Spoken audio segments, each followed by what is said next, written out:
¿Qué tal amigos? Muy buenos días tengan todos ustedes. Saludos desde México.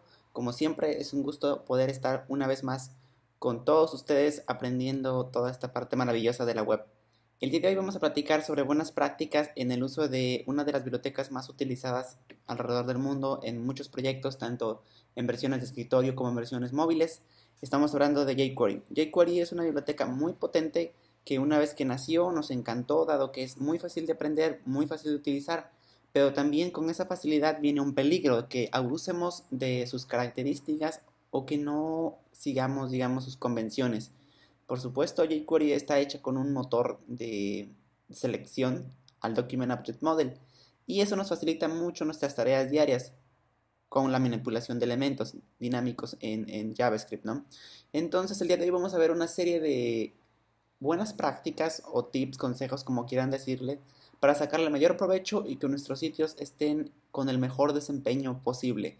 Sé que muchos de ustedes ya conocen jQuery, entonces este curso no es para enfocarnos en jQuery como para aprenderlo desde cero, sino más bien es para quien ya conoce esta biblioteca y cómo puede sacarle mayor provecho y cómo puede optimizar lo que ya tiene. Entonces el curso está pensado para aquellos que ya tienen un poquito de conocimiento de jQuery, que al menos lo han utilizado digamos, de forma básica en sus proyectos. No quiere decir que quien esté aprendiendo o quien no conozca absolutamente nada no se va a poder nada, no se va a poder llevar nada el día de hoy de este taller. Al contrario, van a aprender antes de que comiencen, digamos, con las partes avanzadas de jQuery, cómo optimizar sus proyectos. Bueno, pues bienvenidos a todos los que ya están en la transmisión, bienvenidos sean. El día de hoy, recuerden, estaremos platicando y bueno, haciendo muchas partes prácticas con jQuery. Este evento es totalmente en vivo, entonces como bien saben, los eventos en vivo pueden de repente llegar a ser un poquito complicados nada más por la parte técnica. O recuerden que yo todo esto lo codifico, digamos, en este momento en tiempo real. Entonces, si en algún momento me equivoco, les pido de antemano disculpas. Puedo equivocarme en cualquier momento, no pasa nada, estamos en vivo. Entonces, por favor, hay un repositorio que en este momento no tiene más que un archivo de README, un archivo de bienvenida. Ya saben, en el sitio oficial de los repositorios de web training, que es github.com diagonal webtrainingmx. Entonces tienen aquí un nuevo repositorio que se llama jQuery Buenas Prácticas. En ese jQuery Buenas Prácticas van a encontrar un archivo README y van a encontrar un archivo de git ignore, ¿no? Únicamente eso. Entonces este repositorio lo vamos a ir construyendo en el transcurso de la clase para que ustedes en cada descanso puedan descargarlo, puedan obtener el código y puedan seguirnos al 100%. Entonces, pues arranquemos. Señoras y señores, bienvenidos. Entonces, jQuery nació como una biblioteca para hacernos fácil la vida de los desarrolladores front-end en el sentido de manipulación del DOM, en el sentido de manejo de eventos, sobre todo en esas dos partes yo creo que fue donde fue su mayor aportación, que si bien trae muchas utilerías, por ejemplo el manejo de Ajax se hizo súper fácil con jQuery, yo ya no tengo por qué preocuparme por los objetos estos raros del XML HTTP request, yo no tengo por qué seguirme preocupando, eso fue digamos una de las cosas geniales que tuvimos con jQuery. Más aparte, pues tenemos bastantes utilerías o helpers, digamos, que nos ayudan en el desarrollo diario. Pero bueno, hoy nos estaremos concentrando en primera parte en la forma más apropiada de cargar jQuery. Después veremos algunas cosas para optimizar la selección de elementos. Nos adentraremos un poquito más en el manejo de eventos y cómo utilizarlos de la mejor forma. Y finalmente veremos algunas cuestiones de Ajax y buenas prácticas en ese sentido. Esperemos que nos dé tiempo de ver todo esto. Somos bastante ambiciosos, pero nuestro tiempo es poquito, así que vamos a comenzarle. Ok, entonces recuerden que recomendamos utilizar brackets, no tienen que pagarle nada a nadie, pueden descargarlo completamente gratis y por lo tanto es una excelente opción para quien está aprendiendo o apenas está incursionando en esto del mundo del desarrollo web. Recuerden que nosotros estamos convencidos que la única forma de ser mejores es ayudando a otros y por eso hacemos estos cursos, ya llevamos mucho tiempo haciéndolos y los vamos a seguir haciendo. Recuerden también que estamos preparando para ustedes una plataforma completa de aprendizaje que estará liberada en el mes de junio, donde tendrán mucho más material que en el que estamos viendo ahora, ¿no? Mucho más completo. Muy bien, entonces, primer paso que vamos a hacer. Vamos a aprender la forma más apropiada de cargar jQuery, que en este caso es a través de una red de distribución de contenido. Y lo voy a seguir repitiendo, ya lo dije como en 2 o 3 cursos anteriores. Y lo voy a seguir repitiendo, que no se nos olvide. Ok, entonces para eso vamos a generar un nuevo archivo de tipo HTML. En este caso lo voy a llamar index.html. Recuerden que el archivo index.html es el primer archivo que encontraría nuestro servidor web cuando visitemos esta dirección o esta URL.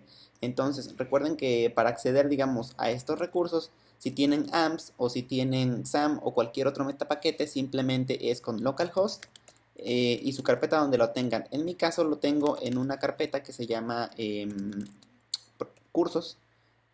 Y en este caso vamos a abrirla en mi, digamos, entorno de desarrollo, que en este caso es Firefox, la versión Developer Edition. Entonces, en esa la vamos a abrir. Y en este caso, bueno, vamos a ir para allá. Entonces, tengo aquí mi Firefox Developer Edition. Lo vamos a abrir, localhost. En mi caso tengo una carpeta que se llama cursos y luego el nombre del repositorio. Entonces ahí está, digo, ahorita está completamente blanco, no hay problema, no tenemos nada de contenido. Pero bueno, ya estoy referenciándolo. Entonces recuerden que cuando visitamos esta página, el primer documento que nos encuentra es el index.html. Apache viene preconfigurado de esa forma. También nos busca aquellos que sean index.php, teniendo más importancia generalmente los archivos PHP sobre los archivos HTML.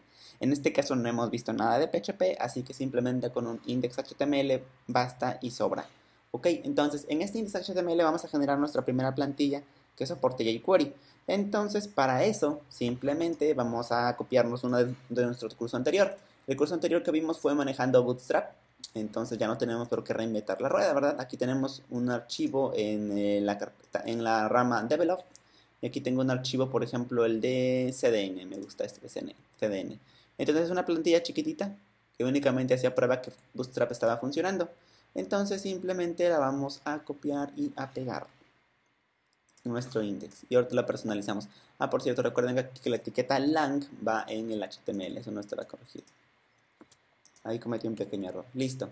Entonces, otra vez repitiendo, importante para cuando hagan un documento HTML5, especifiquen el doctype. Se recomienda especificar el idioma en el que está escrito este documento.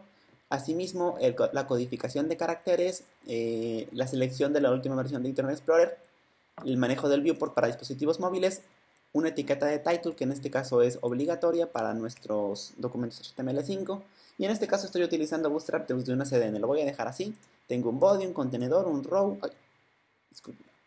Un contenedor, un row. Y tenemos acá el manejo de Bootstrap, ¿no? Voy a eliminar cosas que no necesitamos realmente. Únicamente voy a enlazar un solo botón. No es para probar que está cargando. Y bueno, y en este caso, aquí en ese taller de Bootstrap cargamos directamente jQuery desde una CDN, desde una redistribución de contenido. Ya lo estábamos cargando. Pero ¿qué pasa si esta digamos, forma de cargar jQuery falla? Entonces simplemente tendríamos un error bastante grave porque si estamos utilizando jQuery durante este documento o para hacer cosas en este documento, pues van a dejar de funcionar. Entonces la primera buena práctica que debemos aprender es precisamente esa. Entonces vamos a ver aquí, listo. En este caso tenemos ahí el botoncito de Bootstrap, perdón. Vamos a inspeccionar los elementos. En este caso voy a pasar mi inspector de elementos para abajo porque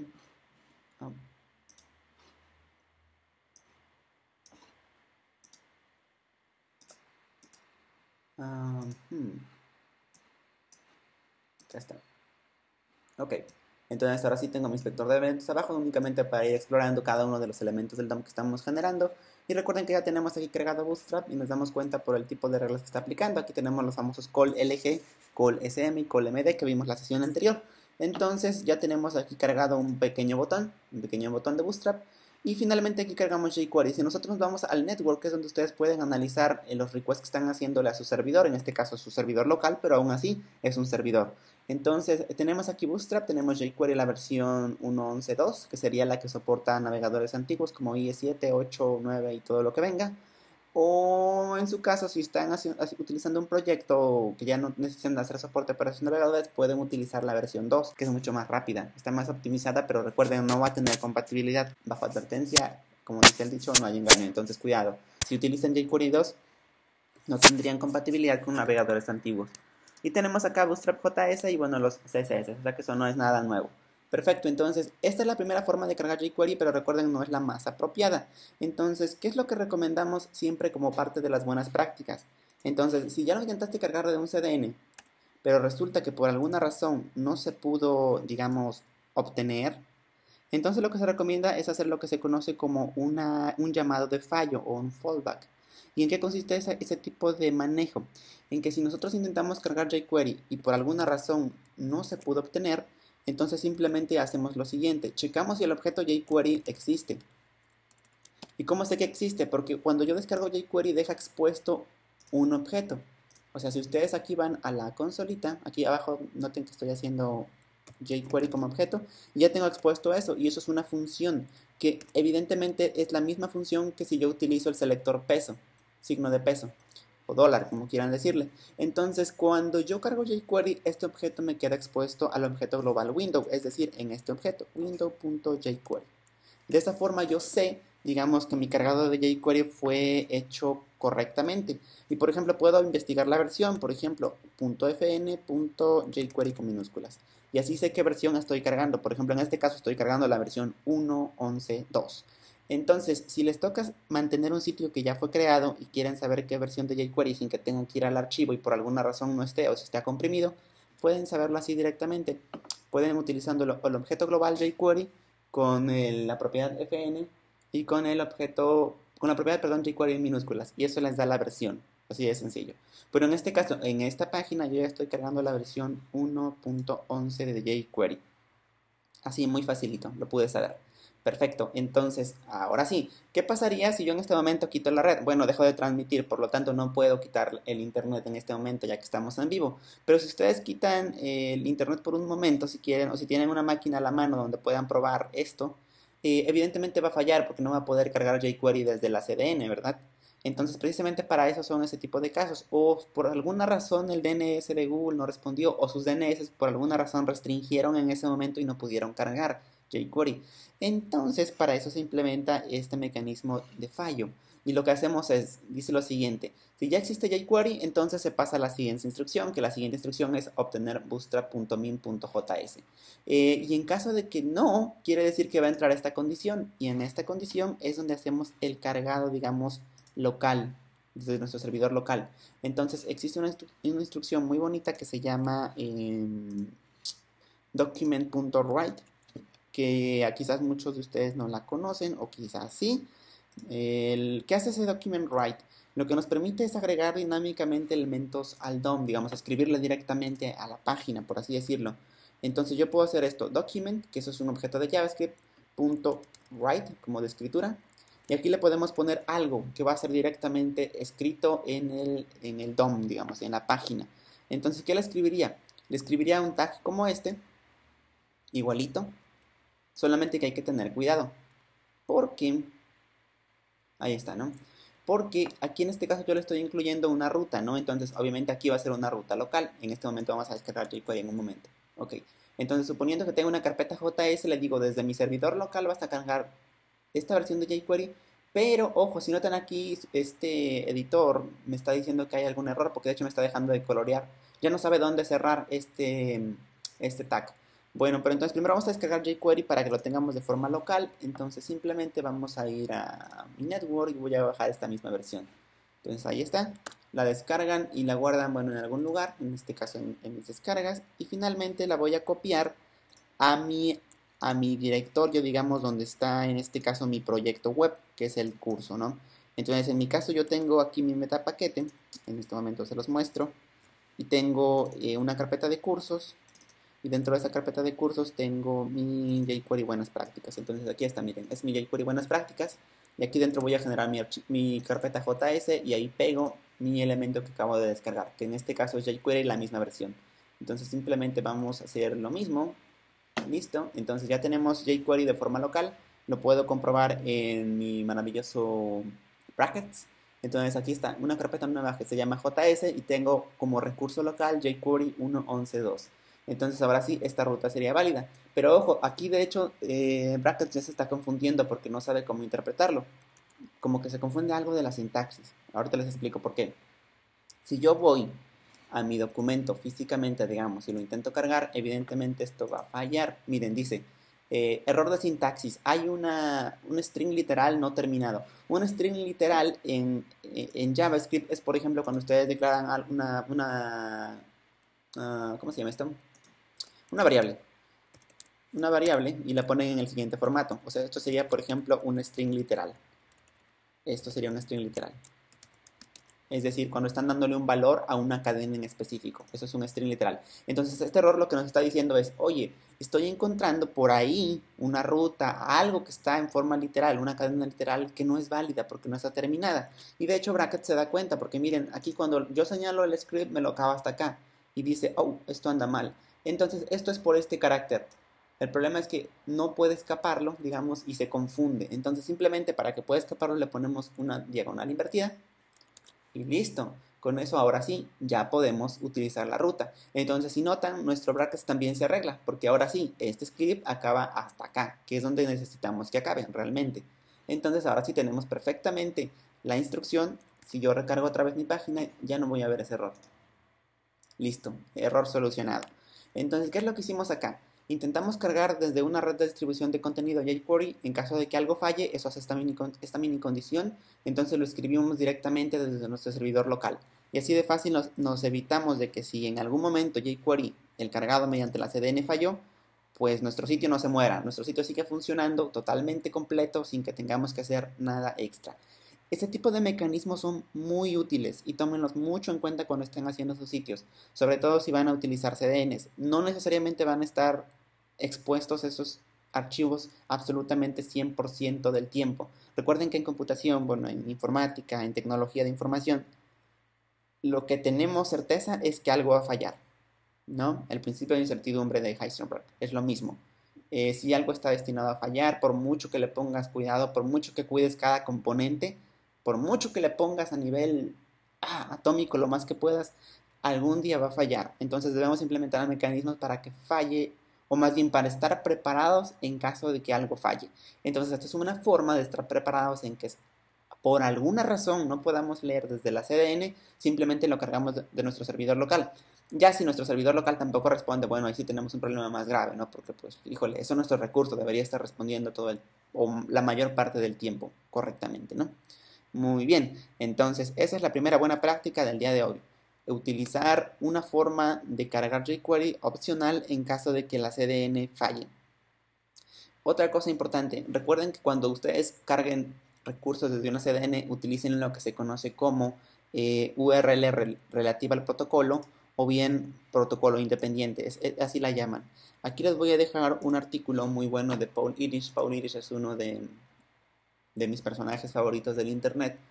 Es una persona que conoce bastante de cómo está armado toda esta parte de frontend. Él actualmente trabaja en el equipo que desarrolla el WebKit, es decir, el core de Google Chrome, trabaja para Google.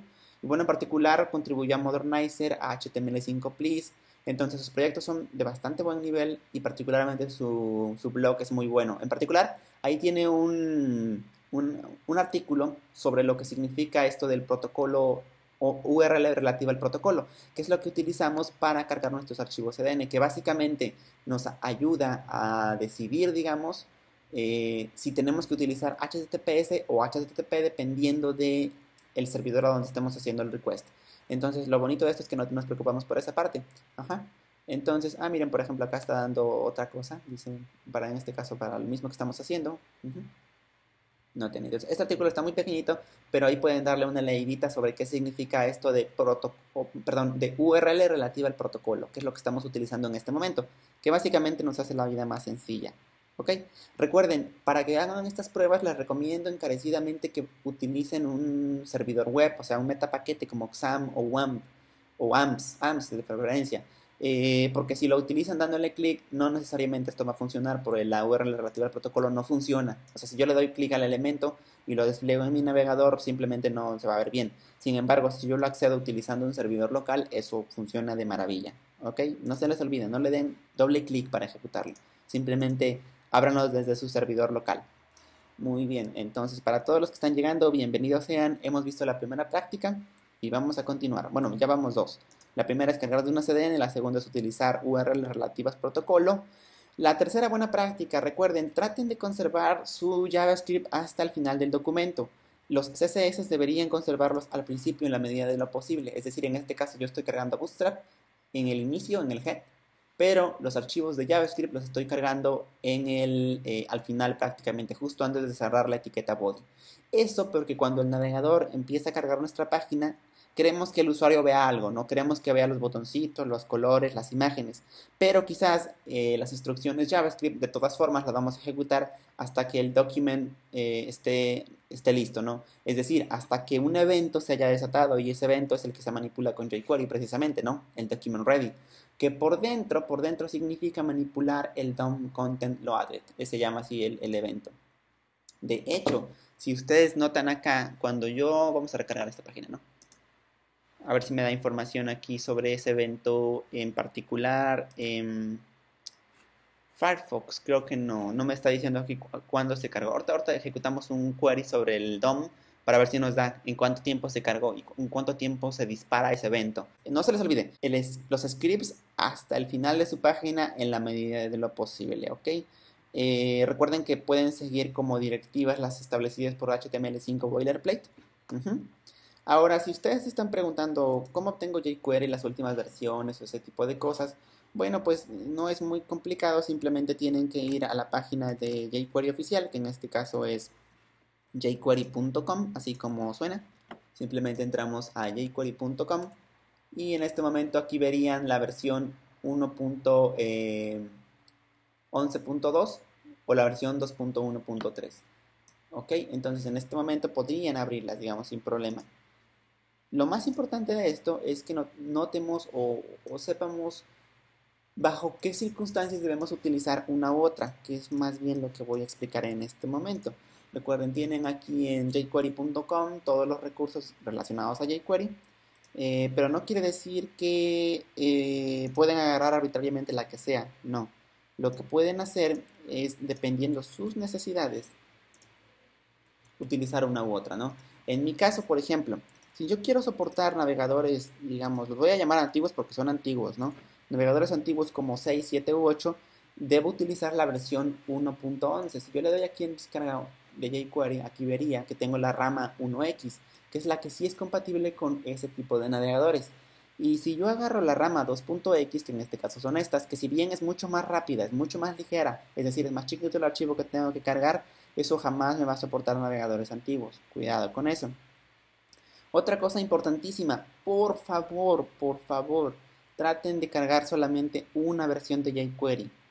Si tienen conflictos, trátenlos de solucionar directamente en el plugin. Por ejemplo, si ustedes tienen que utilizar un plugin de carrusel que pedía jQuery 1.4, tal vez tengan que buscar otro carrusel que tenga una versión más actual, porque definitivamente esa versión de jQuery es muy viejita. Y no nada más por ese carrusel van a cargar la versión 1.4. Ahora, si llegan ustedes a un sistema donde tienen un jQuery 1.4, híjole, entonces ahorita les muestro cómo cargar varias versiones de jQuery que no se confundan entre ellas. Pero repito, eso se debería hacer suponiendo que ustedes estén trabajando para un corporativo gigantesco donde no puedan cambiar su versión. Hace más o menos una semana y media me salió un caso así, donde nos llegó un proyecto que teníamos que utilizar, bueno, utilizar un proyecto de Java en este caso. Y su frontend estaba armado con jQuery. Pero el problema de eso es que tenía un jQuery 1.4, pero estamos hablando de muchos desarrolladores en el medio, digamos, muchos proyectos en el medio que utilizaban las características del 1.4, por ejemplo, el manejo de delegados y eventos con el bind o con el live. Entonces, si bien yo necesitaba utilizar, por ejemplo, un nuevo plugin, una biblioteca propietaria que me requería forzosamente jQuery 1.9 o superior, entonces en este caso hay un mecanismo para utilizar, hay una función que se llama jQuery no conflict que nos ayuda a utilizar ese tipo de cosas. Ahorita les muestro cómo se hace eso. Pero eso es un manejo que se tiene que dejar como el último recurso de sus proyectos, dado que no es lo óptimo. Lo mejor es cargar una versión lo más nueva posible, no necesariamente la última, ¿verdad? Quizás la rama 1.9.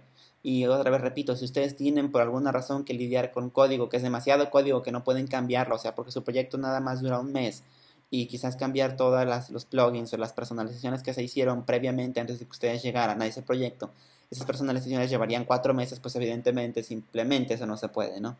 Entonces en ese caso lo que se hace son aislar mediante bloques anónimos autoejecutables con cierta versión de jQuery y en ese momento pueden ustedes utilizar una u otra. Pero repito, esto háganlo como su último recurso. ¿Ok? Nos preguntan acá por qué AMPs de preferencia. O simplemente porque es el que recomendamos en Web Training porque nos permite administrar los alias, los dominios virtuales de forma muy sencilla. Simplemente es una de las características que nos provee. Eso no quiere decir que podamos utilizar otras. Claro que podemos utilizar XAMPP o WAMP o cualquier otra. Eso no tiene mucho complicación. Recomendamos AMPS por la facilidad. Pero si ustedes están contentos, digamos, con su XAMPP y lo pueden configurar para que maneje, por ejemplo, dominios virtuales, eso es muy importante, por ejemplo, cuando ustedes desarrollan aplicaciones de single page applications y consumen web services o REST services desde un servidor externo, porque necesitas un dominio virtual para que funcione correctamente tu aplicación Angular o tu aplicación Ember.js. Para ese tipo de cosas sí se recomienda tener dominios virtuales. Y AMPS te hace eso muy sencillo, muy fácil. No tienes por qué preocuparte. Al contrario, por ejemplo, de XAMPP, donde tienes que configurar tu archivo http-conf para que ese dominio virtual funcione y luego tienes que darlo de alta en tu, ¿cómo se llama esto? Sites available y sites enable, que son los dos archivos de configuración que se modifican, el default de Apache para soportar eso. Entonces, simplemente por eso, porque lo hace muy fácil la vida AMPS.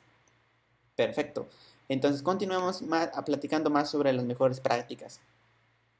Ok, ahora bien, si utilizas otras bibliotecas tales como MooTools, Zepto o Prototype, que también utilizan el signo de dólar para hacer sus llamados al DOM, entonces tenemos de dos formas. O bien, por ejemplo, cargar jQuery, digamos, en un bloque anónimo, que sería con este tipo de sintaxis, que es la que yo voy a recomendar siempre, porque es muy clara. Un bloque anónimo, es decir, no tiene nombre, una función anónima, y que aparte se autoejecuta. Entonces, simplemente aquí decimos, este signo de pesos va a comportarse con jQuery.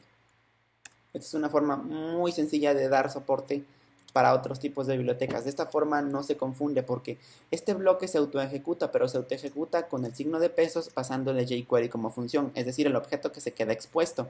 Entonces todo lo que yo haga ya puedo utilizar aquí simplemente el document.ready, por ejemplo. Ahorita lo voy a cambiar porque esa no es la mejor forma de hacerlo.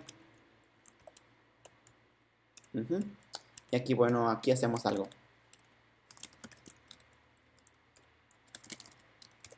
Aquí definitivamente pueden hacer su código, ¿no?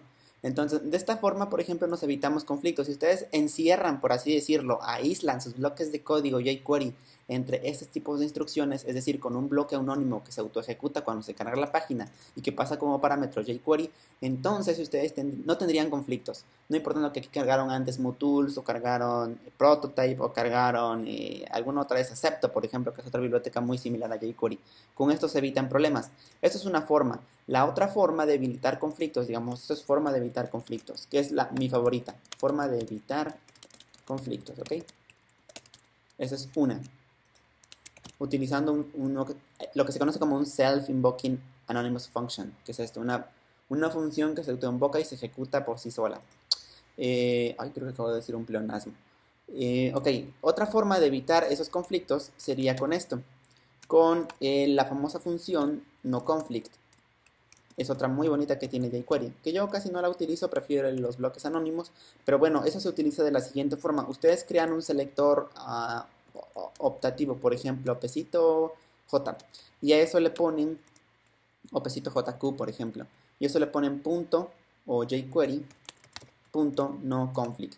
Entonces, de esta manera, a partir de ahora, todo lo que ustedes pongan JQ, eso es jQuery. Entonces, ustedes pueden hacer directamente selecciones al DOM. Por ejemplo, voy a ponerle un ID a este contenedor.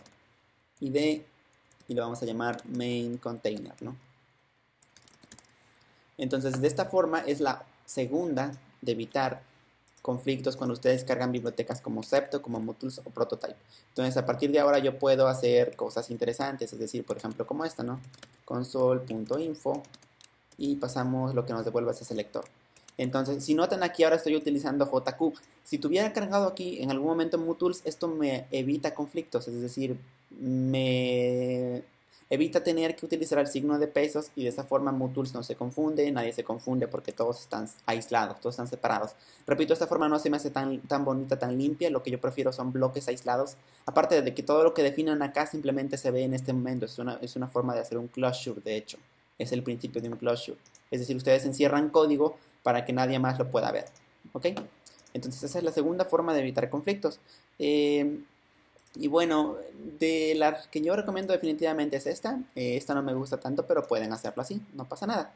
De hecho, este código ya es funcional, ¿no? En este momento, si nosotros vamos acá a la consola y yo analizo, por ejemplo, mi salida aquí en la parte de consolita, si ustedes recargan esta página van a ver que aquí ya tengo el HTML del container, ¿no? Que realmente es lo que yo saqué en este momento. Entonces, este selector ya reescribió al selector signo de pesos original, es decir, a este que teníamos acá. Noten, ya está como no definido. Es decir, en este momento lo desaparecí, porque ya no es válido. Lo que sí sigue siendo válido es este, jQuery. Por ejemplo, Ajax, ¿no? Sigue siendo válido. Pero el signo de pesos en este momento acaba de ser modificado por JQ. Ahora, esa es la función jQuery. Esa es la función de signo de pesos. Entonces, a partir de ahora, MooTools ya no se confundiría, porque MooTools puede seguir utilizando, por ejemplo, el signo de pesos. Eso pasaba muy comúnmente cuando teníamos este CMS Joomla. Joomla en sus inicios, en la versión 1.5, en la versión, si no me equivoco, 2 todavía y 2.5, la versión 2.5 porque no hubo 2. La versión 2.5 traía MooTools en el core, es decir, todos los eventos se manipulaban con MooTools. Eso pasaba en Joomla 2.5 y 1.5. Entonces, si tienen que mantener por ahí un sitio ustedes de su trabajo y utilizan un Joomla de esas versiones, seguramente van a tener esos conflictos, porque si quieren utilizar jQuery no van a poder, por la razón esa precisamente de que se confunde, no sabe qué signo de quién es el signo de pesos, si es jQuery o si es MooTools. Entonces, ¿cómo lo evitan? De esta forma. Simplemente encierren todo en un bloque anónimo y pasen como parámetro jQuery esa función que se autoejecuta. O bien reescriban su selector, como gustan, es lo mismo básicamente. Perfecto, entonces ahora que ya sabemos la cuarta cosa que es importante en cuanto a cargando jQuery, continuemos. Ahora bien, para detección de características avanzadas de HTML5 y CSS3, recuerden que tienen Modernizer, traten de utilizarlo. Muy bien, entonces hemos terminado la parte de buenas prácticas en el momento de hacer cargado de jQuery y cómo evitar conflictos con otras bibliotecas. Pasemos a la siguiente sección de buenas prácticas.